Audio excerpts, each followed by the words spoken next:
ओम श्री गणेशाय नमः। स्वागत है आप सभी का। सर्वे भवन्तु सुखिनः, सर्वे सन्तु निरामय, सर्वे भद्राणि पश्यन्तु, माँ कश्चित् दुःखभाग् भवेत्। सभी जीवन में सुखी रहें, स्वस्थ रहें, उन्नति करें, किसी को भी दुख तकलीफ ना कष्ट न हो, इसी भावना के साथ आज हम ज्योतिष में चर्चा करेंगे विरंची योग। विरंची ब्रह्मा जी को कहा गया है, ब्रह्म योग भी इसको कह सकते हैं कि अर्थात ऐसे योग में उत्पन्न होने वाला जातक जो वेद पाठी हो, वेदों का ज्ञाता हो और वेदों के कहे के अनुसार जो चलने वाला हो, ऐसे योग की हम आज चर्चा करेंगे। इस योग में उत्पन्न जातक बहुत बुद्धिमान होते हैं, बहुत तेजस्वी होते हैं और उनके बहुत से शिष्य भी होते हैं। हजारों शिष्य हम कह सकते हैं कि बहुत से शिष्य ऐसे जातक के होते हैं। तो यह योग कैसे बनता है कुंडली में? यह कोई साधारण योग नहीं है, बहुत बड़ा योग इसको कह सकते हैं हम। और ऐसा जातक देश विदेश में भी प्रसिद्धि प्राप्त करता है और वेद मार्ग का प्रचार करता है।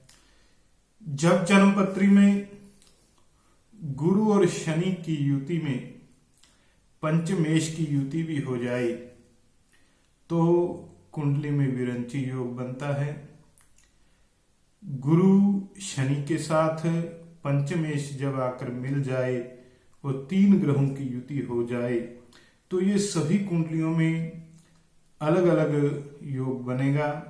किसी कुंडली में सूर्य गुरु शनि, किसी कुंडली में मंगल गुरु शनि, इस तरह से 12 लग्नों में अलग अलग यह योग बनेगा।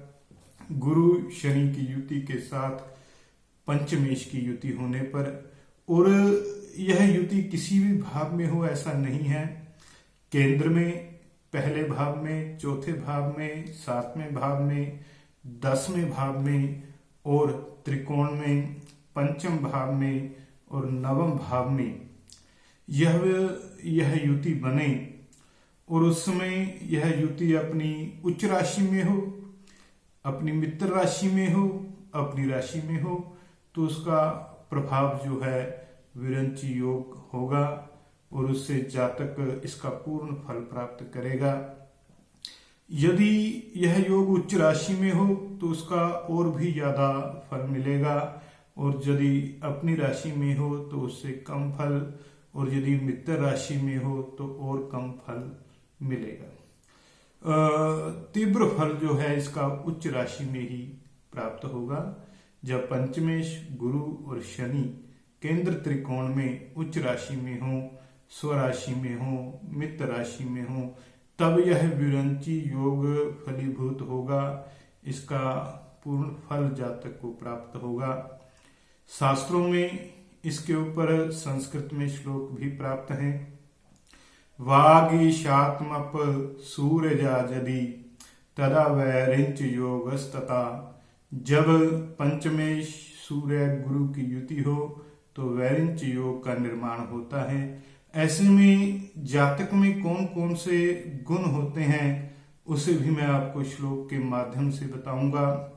ब्रह्म ज्ञान परायणो बहुमति वेद प्रधानो गुणी हृष्टो वैदिक मार्गतो न चलति प्रख्यात शिष्य ब्रजान सौम्योक्तिर्बहुवित्तदारतनया सद्ब्रह्म तेजो ज्वलन्ति दीर्घायुर्विजितेन्द्रियो नत निपो वैरिंच योगोद्भवा।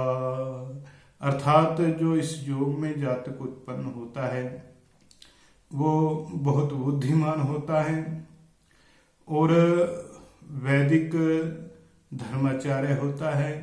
अर्थात वेदों के ऊपर ऐसा जातक प्रचंड विद्वान होता है, प्रख्यात विद्वान होता है। संपूर्ण वेदों का ज्ञाता भी ऐसा जातक होता है।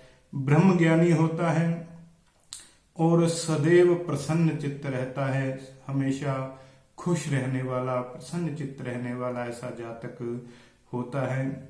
और वेदोक्त मार्गों का ऐसा जातक अनुगमन करता है, जैसा वेदों में कहा गया है उसके अनुसार अनुसरण करता है। और ऐसे जातक के अनेक शिष्य होते हैं, हजारों शिष्य, लाखों शिष्य ऐसे जातक के हो सकते हैं।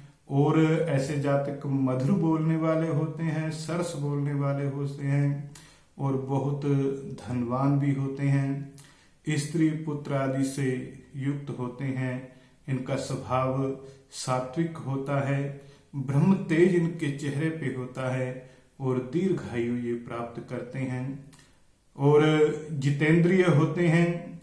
और समाज में राजाओं द्वारा, बड़े बड़े लोगों के द्वारा इनकी पूजा की जाती है, समाज में पूजनीय होते हैं।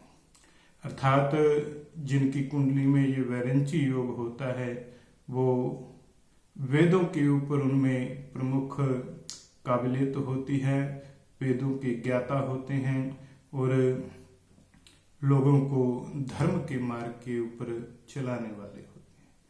तो ये है विरंची योग, जिसे हम ब्रह्म योग भी कह सकते हैं। जय श्री कृष्णा, जय श्री राम।